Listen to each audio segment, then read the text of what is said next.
An hour outside of Sacramento, nestled in the hills of El Dorado County, lies the splendid David Girard Vineyards. David Girard is committed to making the finest Rhone-style wines that reflect the unique terroir of the Sierra foothills. Their popular summer concert series provides an idyllic venue to enjoy a glass of rosé. I met with their winemaker Grayson Hartley and entertainer Ava Lemert prior to her Saturday evening concert out among the oak trees and rolling hills of the surrounding vineyards.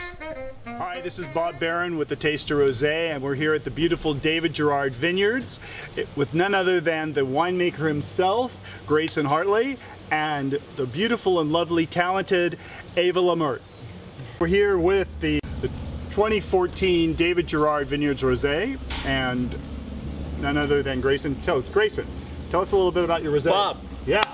The rosé is mostly Mourvedre. It's grown with the Rhone grapes that we grow on the estate. Just 3 of them though: Mourvedre, Grenache, and Counoise.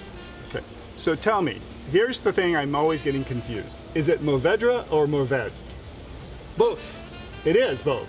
Sure. Okay, good. There we go. The French guy that used to work in the tasting room, he would say Mourvedre, and he'd say it like that. Okay. But they swallow the R at the end. Okay. In a way that it still exists, but it doesn't sound like an R, if that makes sense. That makes sense. So and that's why I took Spanish, not French in school. Yeah.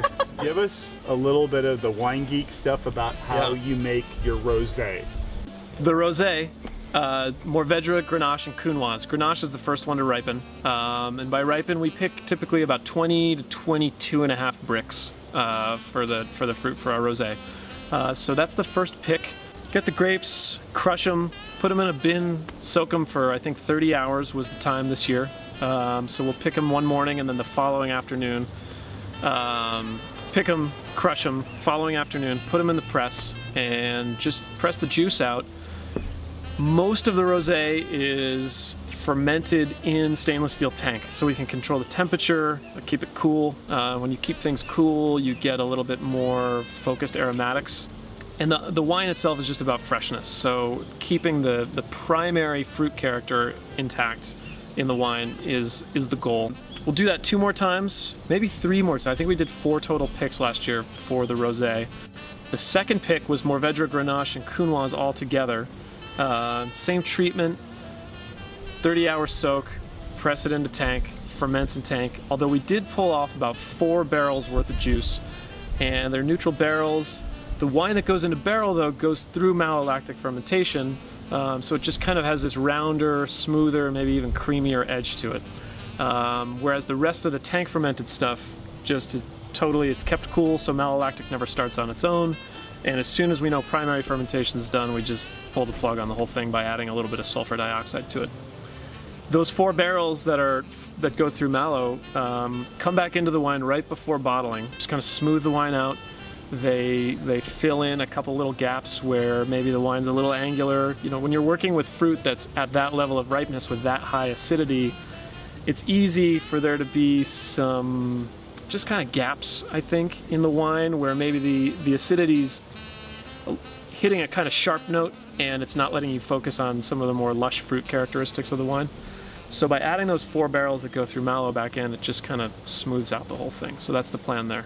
3.5, maybe 4 months after picking, the wine's in bottle. And that's the goal. It's just this kind of fresh snapshot of the prior growing season. So it's a 1-year cycle. We're drinking the 2014 rosé here in the summer of 2015, which is... I cut the time that we soaked the grapes on the skins almost in half, thinking that I was going to get this super groovy, you know, Provençal style rosé.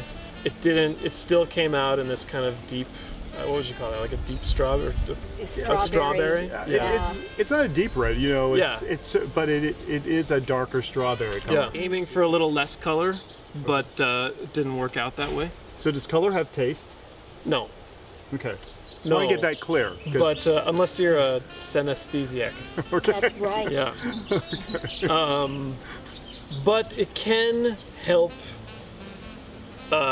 bring more structure into the wine. So that the molecules that, this is pretty geeky I guess, but the molecules that that bring the color also help to bind some of the tannin, which is where the structure in the wine comes from.